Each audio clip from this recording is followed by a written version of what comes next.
이렇게 자기소개 주의사항을 5가지 배워봤고요. 그러면 도대체 자기소개를 어떻게 써야 되는지에 대해서 지금부터는 배워보도록 하겠습니다. 자, 우선은 자기소개를 쓰기 전에 제일 먼저 하셔야 하는 작업은 나는 어떤 성향을 가졌고 어떤 좋은 가치관을 지닌 사람인지를 꼭 파악을 해보셔야 돼요. 최대한 긍정적인 걸로만 생각을 하셔가지고 내가 이런 일을 했을 때 굉장히 성실했었다, 아니면은 내가 주변 사람들한테 책임감이 있다는 얘기를 참 많이 들었었지 등등등을 생각을 하시면서 키워드를 3개에서 4개 정도 정하시면 돼요. 만약에 제가 자기소개를 쓴다고 가정을 해볼게요. 키워드 3개를 뽑을 건데 저 같은 경우는 내가 12년 동안 한 번도 결석도 안 했고 지각도 안 해서 12년 동안 개근을 했었지. 그래, 그러면은 내 첫 번째 키워드는 성실로 정하자. 이런 식으로. 그리고 또 내가 일을 할 때 주변 사람들로부터 인정도 많이 받고 또 책임감이 있다는 얘기를 많이 들었었다. 그렇게 해서 2번째 키워드는 책임감. 그리고 3번째는 나는 낯도 잘 안 가리고 사람들하고 굉장히 부침성도 좋고 대인관계도 원만하니까 그러면은 사교성을 3번째 키워드로 잡아보자 해가지고 저의 가치관과 성향으로 이렇게 3가지 주제를 뽑았어요. 근데 주제가 3가지고 이렇게 키워드가 많이 들어가면 이야기가 구구절절해지고 아까 얘기했듯이 나열 형식의 자기소개가 된단 말이에요. 그래서 2가지는 지워버리고 1개만 남길 거예요.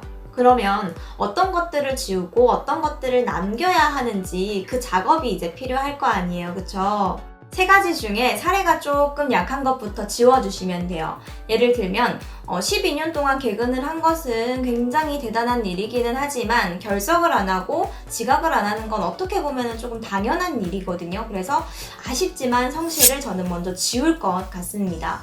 그러면 성실을 지우는 게 너무 아쉽잖아요. 그러면은 남겨놨다가 만약이라도 면접관이 장점을 얘기해보세요, 혹은 또 장점 3가지 얘기해보세요 할 때 그럴 때 써먹으시면 좋을 것 같고요. 이제 사교성하고 책임감 2개가 남았습니다.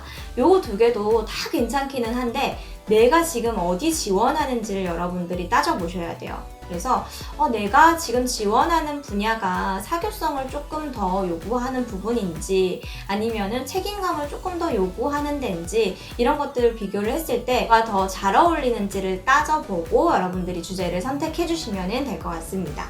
자, 그러면 저는 책임감을 한번 선택을 했다라고 치고 책임감을 주제로 지금부터 자기소개를 만들어 보도록 하겠습니다. 저는 맡은 일에 책임을 다하는 지원자 정은빈입니다. 제가 면접 강사로 일할 당시 정말 학생들이 전원 합격을 했으면 좋겠다라는 마음가짐으로 정말 최선을 다했던 기억이 있습니다. 수업 외 시간에도 학생들과 이메일을 주고받으며 첨삭을 도왔고 또 면접에 개인적으로 어려움을 느끼는 친구들이 있으면 개별 면담을 통해서 친구들을 적극적으로 도왔습니다. 그 결과 전원 합격을 하는 친구들이 많이 늘어났고 저는 강사로서 인정을 받을 수 있었습니다. 공무원은 더 많은 책임감이 요구되는 자리입니다. 그만큼 저의 강점을 적극 발휘해 국가에 도움이 되는 그런 공무원이 되도록 하겠습니다. 그냥 이렇게 하시면 돼요, 여러분. 그냥 심플하게 거창하지 않아도 괜찮습니다. 자, 제가 첫 번째로는 무슨 얘기를 했냐면 자기소개 주제를 언급했습니다. 저는 책임감이 강한 지원자 누구입니다. 이런 식으로. 그리고 2번째는 주제에 관한 에피소드를 이야기를 했어요. 학원 스토리 얘기했었죠. 그리고 마지막에는 내가 지원하는 분야와 나의 그 자기소개 주제를 연결해가지고 마무리를 지었습니다. 제가 수업 시간에 이렇게 예시를 들어주니까 한 반에 8명이 있었는데 4명이 그날 자기소개를 책임감으로 만들더라고요. 이렇게 다 베끼거나 그대로 따라 하시면 안 되고요. 여러분들의 이야기로 채워가지고 나만의 자기소개를 만들어주시면 될 것 같아요. 마치기 전에 제가 마지막으로 한 말씀만 더 드리자면 이 자기소개를 쓰고 나면 여러분들이 내 거야 하면서 나만 보지 말고 많은 사람들에게 물어보고 어떤지 평가를 받는 것도 저는 참 중요하다고 생각을 해요.